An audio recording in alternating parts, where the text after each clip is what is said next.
And welcome to another episode of the UnWine, where we talk about immigrant stories, the good, the bad, the ugly, and the in between. My name is Kelly Williams, and I am the CEO and founder of Upro, the immigrant app. And I'm also your host for the UnWine. I migrated about 5 years ago, going on 6 years now, almost 6 years. We're not there yet, from Trinidad and Tobago, which is in the Caribbean. And primarily on the UnWine, we talk to immigrants, right? So persons who have been through the immigration journey. Sometimes we talk to different experts as well, service providers who are hosted on Upro the app. And the aim of this live is really just to demonstrate that as different as we all may seem, all of us are kind of sharing the same story. Right, we're all going through the same problems, we're all sharing the exact same trauma, and as much as you may feel like you're alone in certain challenges, you're hardly ever alone. There's a whole bunch of people behind you and in front of you who have been through the exact same thing. Today we're going to be talking about mental health. How does mental health impact the immigration journey? How has it changed throughout the immigration journey? We have a professional on here coming to share her own immigrant story, as well as tell you about what guided her down this pathway of mental health and how immigration has really impacted on her mental health. Her name is Nathalia, and let us welcome her to the stage. Hi. Are you there? Can you hear me?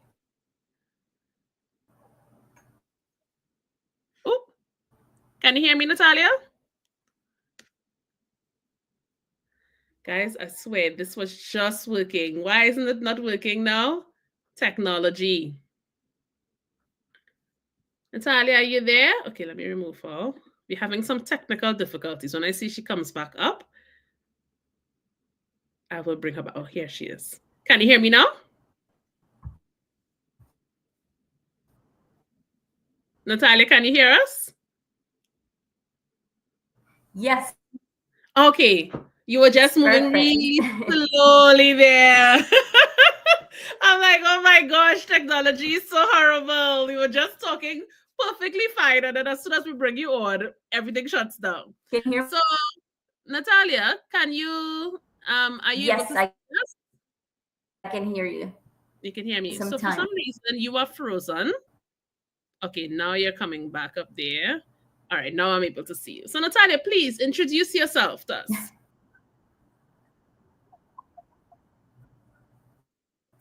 Hi everyone. This is Nathalia Bellot. I am a health coach and brain health license trainer. And I've immigrated almost 2 years ago, although not that much because I used to live in Toronto during 2017.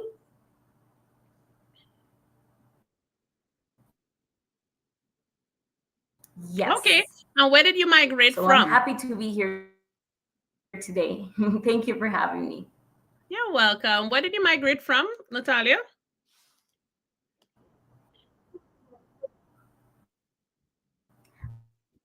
I am from Bolivia. Hello? Yeah, I feel like if we're having a bit of a technical issue, Natalia, do you mind hopping off and coming back on? Maybe checking your internet connection. I feel like if we're having an internet Can connection, you hear can you all in Instagram, can you let me? me know if y'all are seeing me? Is it a my issue? Or is it because maybe sometimes it's my issue, right? Am I the one that is let sticking or is it me that is sticking? let me try again. Yes. All right, so we're gonna just give us some time to leave and come back in. Can you let me know? Are you all seeing me clearly? Okay, I am okay. Hi, sexy, sexy Charlene. Oh, look, somebody say you're seeing both of us as a host. Okay, right. So she's gonna just check her internet, come back on. So we have some time. How are they going? Drop some flags. Maybe we started up a little too early today. Maybe we didn't really get enough time to get the NY started the way it's supposed to start, right? Drop some flags. Let's see who is in the chat. What country do you currently live in?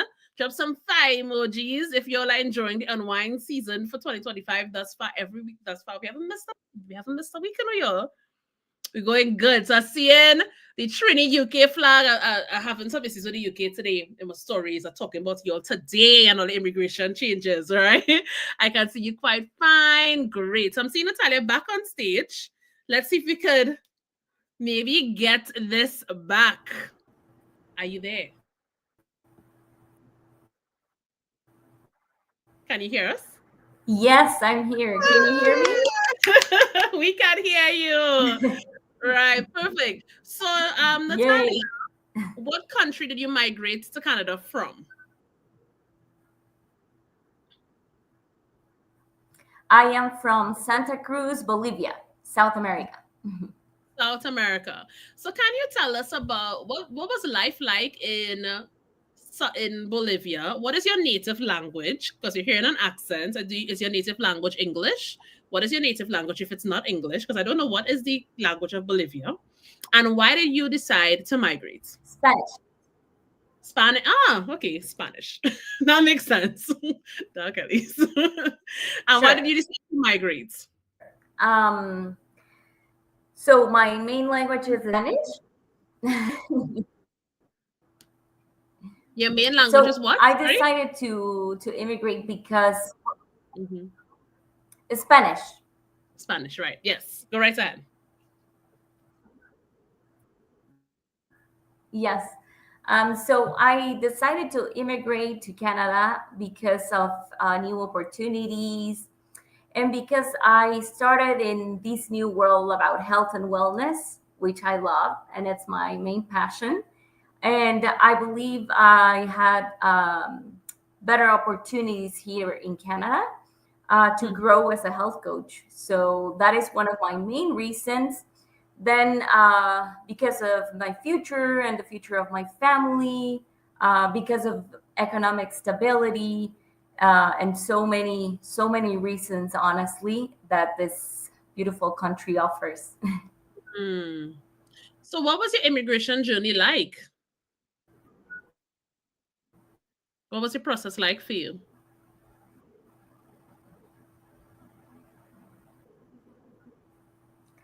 Well, that's a whole journey, I would say. Um, it started some years ago in 2017, where I came the first time to Canada. But it was always my one of my biggest plans, and it's been, I would say, great because it's a great experience, but also very challenging. Um, because it can be very overwhelming, especially the first years that you try to settle here, Mm-hmm. because, well, as you know, we need to do so many things: documents, driver's license, get, if you come to study, well, do your documents, study, take your tests. If you come to work, well, you have to find a job, all of that, search, you have to find a place where to live, and, well, sometimes you don't know anyone. Can you hear me? I can hear you. Yeah. Okay, great. It's kind of slow, but we're here. Mm-hmm. um, so yeah, as I said, it can be very challenging, but at the same time, very rewarding because you get to see another version of yourself. You go through so many things, and you realize that you're capable of doing it, right? So it Mm-hmm. gives you a lot of strength, a lot of courage. So I would say it's a great experience. So, in terms of your particular immigration, like how exactly did you migrate, and what was the most challenging thing for you in particular? Sure. So I came because of a job offer at the beginning, Mm-hmm.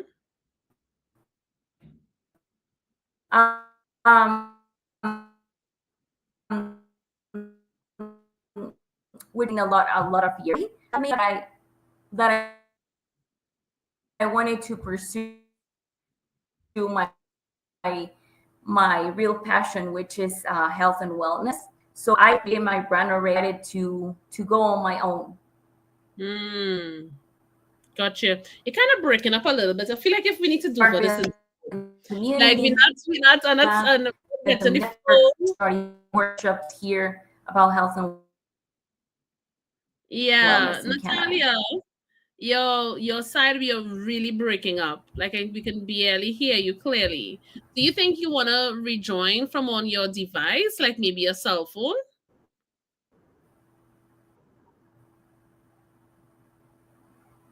Can you hear me? Natalia, can you hear me? Yes, I can hear you. Okay, we're having some real difficulties. Yeah, it's glitching. Yeah, and Racine, we're having some glitches. So, do you think you want to rejoin from another device? This device, we're barely hearing you. The internet, I think it's not stable. And guys, bear with us. This is one of the disadvantages of doing the Unwind live. This is one of the disadvantages. When you're doing a live broadcast or something, you do have technical glitches. Oh, I remember this one time we was on the one Unwind, guys, and this is why I always have a glass of wine or some water because your girls start to choke on live. Choke on nothing, on air, on air. My eyes watered. It was the most horrible thing ever. Since then, there's nothing that can make me ashamed because if I could choke live on live, nothing only can come from it. Right? So Natalia, do you wanna come off and join on another device? I could remove you and you could come in and you Yeah, could I jump. can try from my phone. Try from your phone. Let's see if that would work. All right. So we're having some technical difficulties. Back to the flags. How are y'all going? So I saw Trini in Canada. I saw the Trini living in England. Plenty England people. I saw a Jamaica flag, a Trini England flag. That's coming fully heavy today in my stories. Heavy, heavy. The UK in my stories. All right. And we're waiting to see if we can get Natalia because I really want y'all to hear her story. First of all, I want y'all to hear her story because she's the first person we have on the UnWine who migrated from Bolivia. All right. I really want to hear like how was she able to migrate? You already heard that she migrated through a job offer. And then how was she able to start up her career in mental health? All right. So we're waiting to see her rejoin. We're hoping, oh gosh, that we can get a good interview out of this session today. While we're waiting on her to rejoin, I want to know what are some of the major challenges that you all have faced during immigration? Right? Drop it down in the chat. What are some of the major challenges that you all have faced? Like, have you all faced any challenges with your mental health apart from the initial, like, finding your first job, making friends, getting your kids in school, dealing with different climates, dealing with a different culture? Is there anything in particular that really stood out in terms of you being able to settle that has affected your mental health? What was your hardest part? Drop it down in the chat. So that way, when we get back, Natalia, we would have some questions to ask her. What was the most difficult part of settling? And what was the most impactful thing on your mental health? That's the question I have for you. Right? So yes, I had a bad mental health. Sexy, sexy Charlie is saying, yes, I had bad mental health. And you live in the UK, right? Trini living in the UK, if I remember correctly. I miss home and I miss my family. Oh, homesickness. Homesickness is definitely one, right? Anyone else? So we're going to talk about homesickness. We're going to talk about how do we overcome these things and how did you overcome it, Charlie? Have you overcome it? Have you overcome it? I feel like if I know Charlene from back in Trinidad, have you overcome it? I can tell you, I had serious homesickness until like my family came. So I was the first person to land in Canada. Maybe like about 2 years after that, 3 years after that, my mom came. And then about a year after that, my brother came. He came with his wife, their daughter. They had another child since being here. And everyone lives in my community. So now the people that I have back home will be like my dad. My dad comes and he visits, So I think like bringing your family, having your family close by definitely was how I overcame homesickness. Yeah, still going through mental health and getting the kids settled. Yes, we know each other. See, I feel like if I know you, Charlie. I feel like if I know you. Like that was a major thing in terms of getting over my homesickness was when my family, when I had access to them, right? I miss the familiarity. I was not used to heading to the grocery and not knowing anyone. The not knowing anyone. I used to joke around and say, like, if something has happened to me back home in Trinidad, people around me might know me, but somebody must know my brother. Somebody must know my mother. Somebody, you don't have to, just ask. Anywhere you is in Trinidad, they drop down. Let me say you're fainting. Whoop, you're fainting in Port of Spain. Somebody just had to ask somebody. Somebody will know you.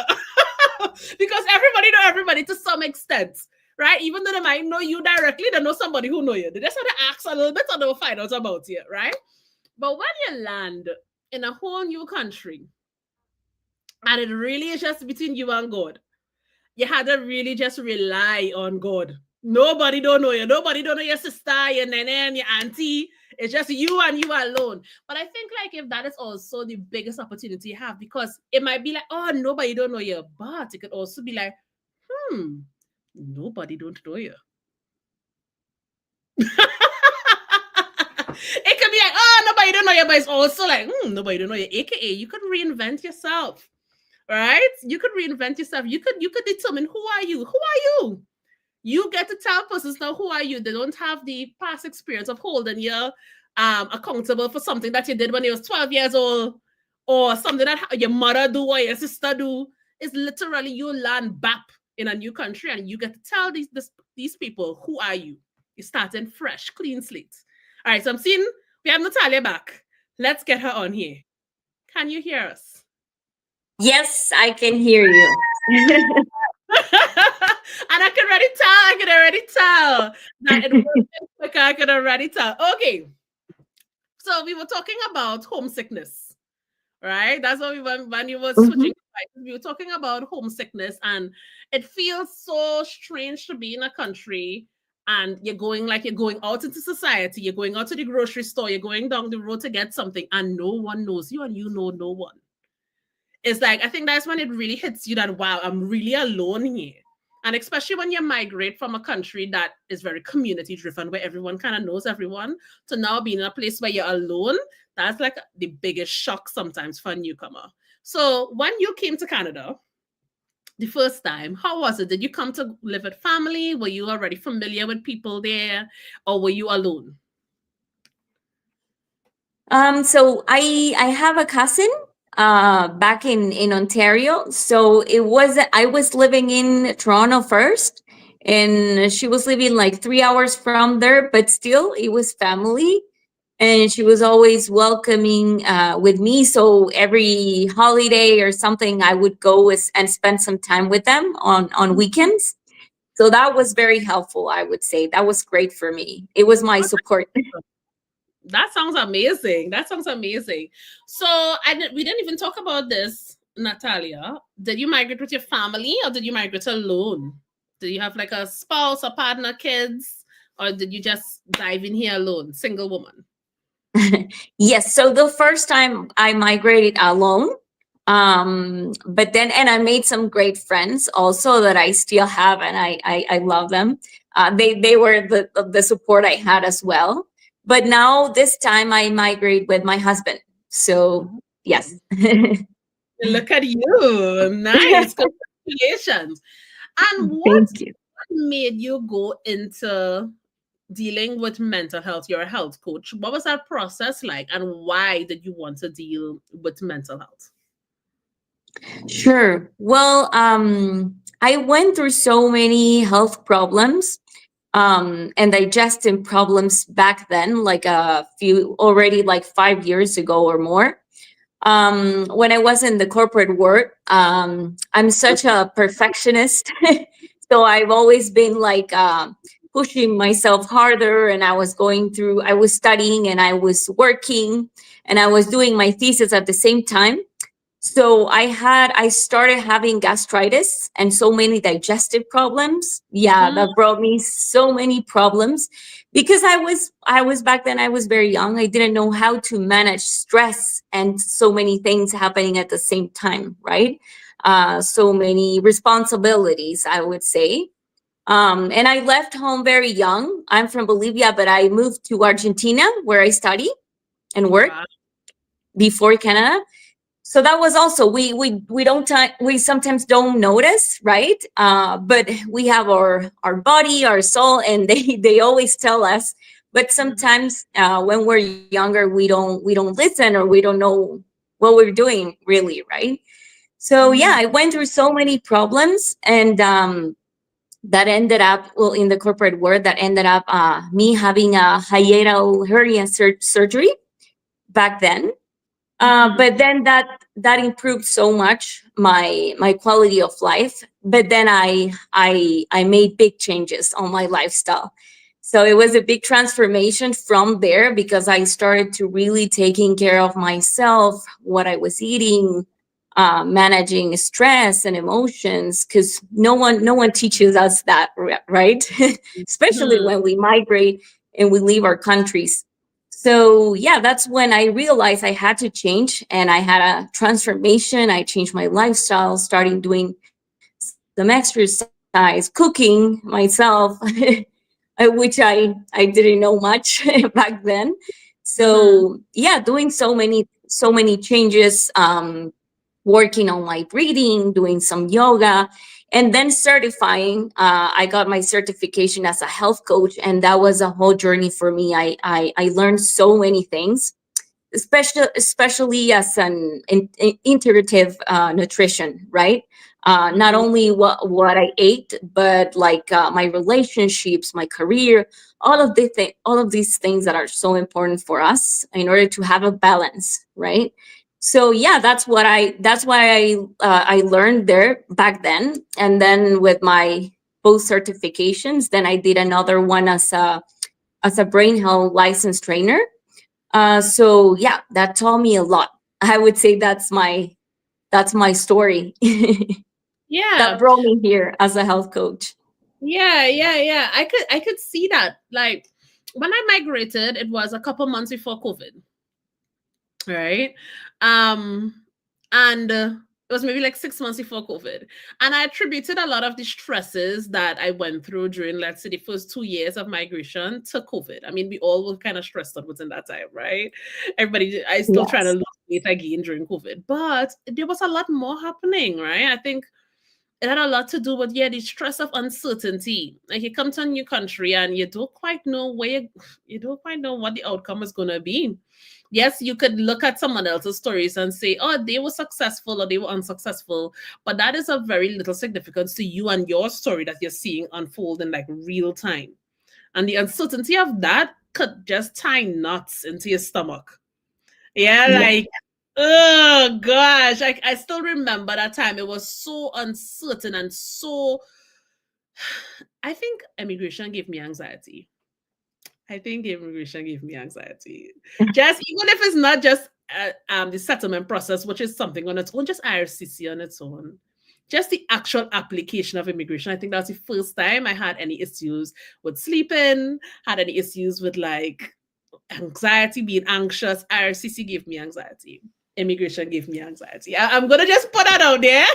I'm just gonna put that out there. And it didn't go away until like a good 2.5 years after moving to Canada. That is how long it took me to kind of recover from the uncertainty. So this is something that you see in immigrants when you work with them, or is it something that you have personally gone through? Definitely. It's so common to go through anxiety, stress, and so many things, because, as I said, well, immigrating can be very, very challenging, right, and stressful. But I think we have the tools, but we don't know them sometimes, right? So it's good to try to look for help always, right? Besides, like, looking for a community, for having someone, and, well, trying to find someone that can help you with these tools, because it can definitely be something that we can work on. We have so Mm-hmm. many techniques that I work with my clients, such as breathing. This is something just as simple as it sounds, but when we're going through these situations, we're on alert mode, right? But we don't realize how we're breathing, how we are managing ourselves, right? But coming back to that, to ourselves, with meditation, with breathing exercise, with yoga, helps so bad. So we have the tools, definitely. So you mentioned some tools, breathing exercises.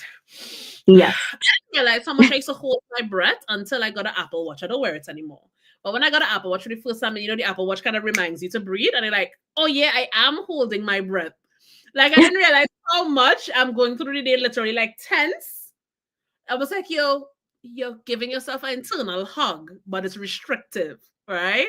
So I can definitely Exactly. say breathing, you said meditation.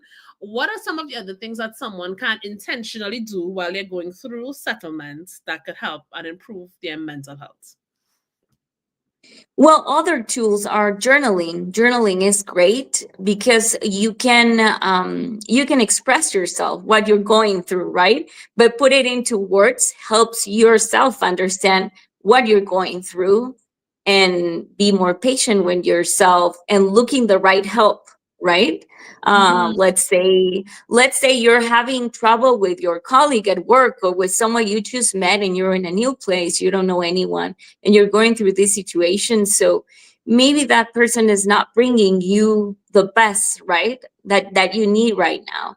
So that like journaling helps you a lot realizing what's happening with yourself. I would say that's a great tool. Mm-hmm. Other one could be also finding, as I said, a community because you need support, right? And it's hard at the beginning because you don't know anyone most of the time, so that's a great support too. Doing exercises, doing activities that you enjoy. This is something that I always mention because it's not only about exercising, right? But finding what works best for you, right? Mm-hmm. Sometimes it's hiking, maybe going outside. Well, when it's not that cold. Let's make that clear. but but doing some exercises that you enjoy, that's really important as well because that helps you with your stress, right? Mm-hmm. When we start producing cortisol that's not healthy, and that can become also chronic stress, and that causes inflammation to your brain. So we have to avoid that, and in order for that we have to find our best ways, doing exercises, journaling, going to have some coffee or tea with your friend or someone that you met there. I think Mm-hmm. that's also a challenge, like you have to leave your comfort zone, and like, because people won't knock your door, right?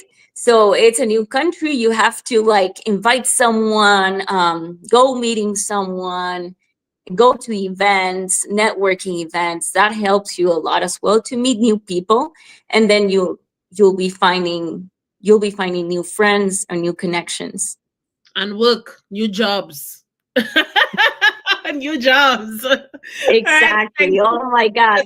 That's a whole Just this morning, like I posted that's a whole thing. I posted a skit to our internal community about like how to find jobs in Canada. I know like the number one way to find jobs in Canada is get a referral from someone, right? So going out to networking would help with your with mental health, but it would also help with your financial health too. Right? Get some coins in there as well, right?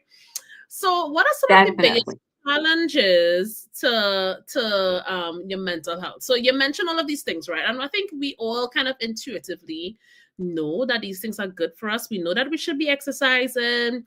We know that we should be eating healthy. We know that we should be connecting with others in our community.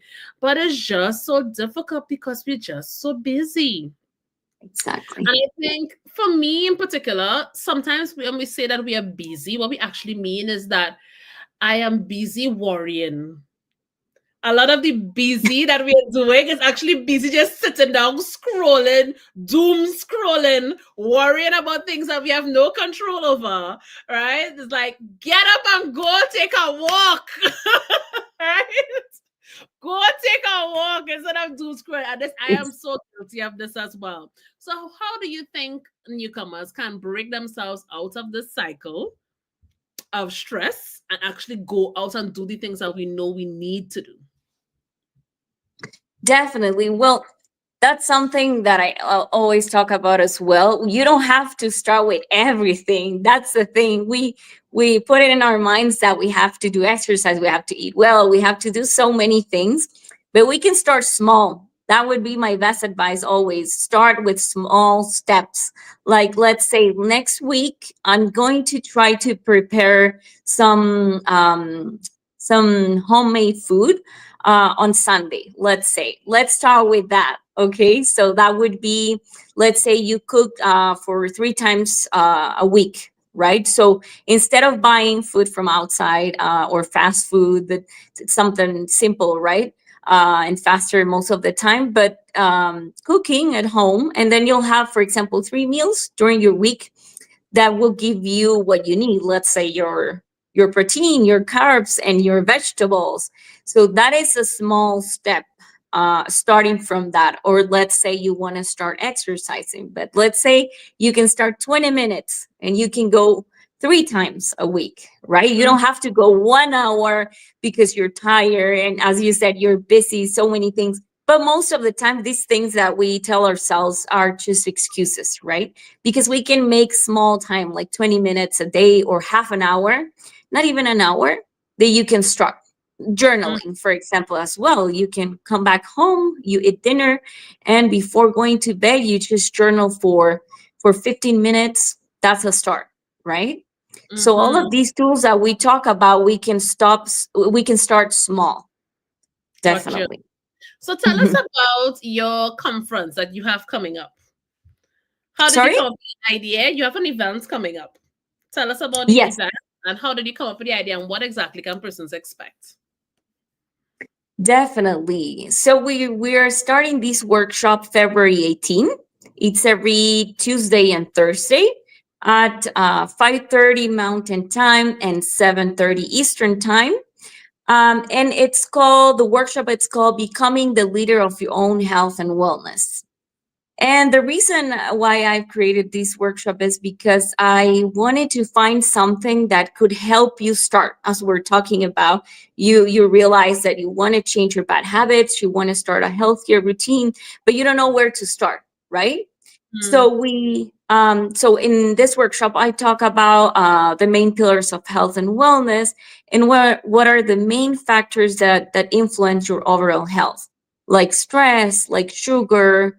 So instead of avoiding everything, just starting small. Instead of let's say avoiding a big burger, just trying something like cooking your meal at home. So we talk about that. It's very I love to make people participate and tell their stories or what they're going through. So we also work on an exercise called the Circle of Life, where we get to see where you're at, right? So we see all of the main pillars of health and wellness, and Mhm. we check where you should start first, right? What you need first, where you have to start working on. So we start with small steps. We talk about some strategies on that, and it's really nice. As I said, I try to combine all of these things, factors that really influence your health, and trying to find those routines that work for you, starting small. All right. So and it's every Tuesday and Thursday, is that right? Sorry, come again? Every Tuesday and Thursday. Yes, every Tuesday and Thursday. It's four sessions of 1 hour and a half. 1 hour and a half. So if you would like to register for this session with Natalia, you can actually go to the Opera app, go into our shopping tab, and we actually have the conference or the events listed there, the Circle of Life. You will see her, you will see Natalia. And if you don't know what the Opera app is, to bring our segue into the Opera app, who's sponsoring today's Unwind.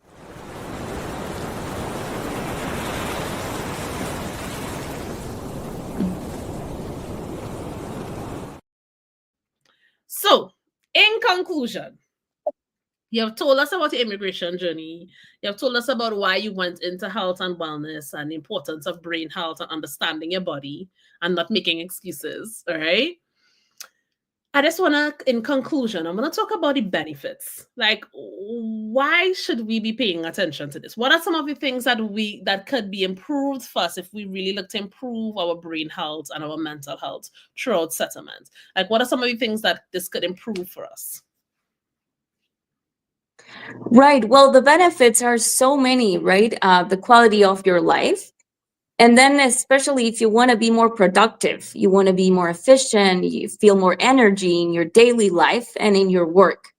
That's definitely like changing to a healthier lifestyle would not only help you age better, But also, as I said, having better results at work, in your project, maybe as an entrepreneur, that will bring you so many benefits, because you're helping your brain, you're giving the right nutrients to your body. So I would say the combination of all will give you the best version for yourself to be successful. Well, that's why the name, Becoming the Leader, because we are already, but we have to start taking those steps that take you there. Right, gotcha. And in conclusion, Nathalia, thank you so much for the interview. It was amazing. Even though we had some technical difficulties to get started, we eventually got it figured out. All right. In conclusion, I want to ask you, what words of advice do you have for someone who's also going through immigration and trying to settle and who may be suffering with their mental health? Sure. So I would say, first, being very patient with yourself, because it's a process, right? It takes time. So you have to be patient with yourself, and trying not to forget about your well-being, right? Because that's the thing. We have to do so many things, as we spoke before, like finding a new job, doing your documents, your driver's license, trying to connect with new people. So many things that it can be overwhelming. So don't forget about yourself, about taking care of yourself, Mhm. with your food, with your breathing. As I said, are simple habits that will take you to your best version always. Remembering to come back to yourself always. As we spoke about these tools, journaling, trying to do some exercise or some meditation, as short as it takes. So always come back to that when you're feeling overwhelmed, and also asking for help. That's the main thing I would say. Trying to find new people, new connections, and find some help, because we are humans. We can't do it all sometimes. So that's. Fact, facts, asking for help, relying on a community. Thank you so much, Natalia. We appreciate you. And for those of you all who are interested in joining her workshop, Becoming the Leader, you can go to the Opera app, go to the App Store, download the app, create a free account, and then head into the shopping tab and you can register for her conference there in the shopping tab. You all have an amazing day. Thank you again, Natalia. Do you have any last words for us? No, it was really nice to talk to you today and share all of these things, very important things. But thank you so much for having me. It was a pleasure. Thank you, Khalees. You also have an amazing day. So take care. And there we have it, another episode of the UnWine. This one was a little, we had some technical difficulties, but it was good, right? I really was happy that we got this out. We got this topic out because it was such an impactful topic. Being a newcomer in Canada, I think being a newcomer anyway, yes, is stressful. All right. I don't think we really understand how stressful it is until we probably develop some sort of chronic disease that could have maybe been avoided. Who knows? Who knows if it could have been avoided if we took on less stress? We wouldn't know. But we know that stress does negatively impact our health. That's what we do know. I think that a lot of us, when we are in the midst of settlements, we just focusing on making sure the kids get something to eat, making sure we get a job, making sure we can pay our rent, right? And somebody mentioned, yeah, the doom scrolling. That takes up maybe like what, 2 hours of our day? Be honest with yourself. Let's be honest with yourself, right? So what if we could carve out a 30 minutes from that 2 hours of doom scrolling and take a walk? It's exercise, it's fresh air, it's maybe networking because you might meet somebody out there in the streets, in the wilderness, in the world, right? Maybe we could, right? And if you think that you really need some extra help, maybe you should go to Upro, download the Upro app, go to the shopping tab, and definitely register for Natalia's conference. A 4-week conference twice a week that can really get you on track to becoming the leader that you know you are. You all have an amazing night. Remember, the journey is a prize. And I will see you all next week for another episode of The UnWine. Bye, guys.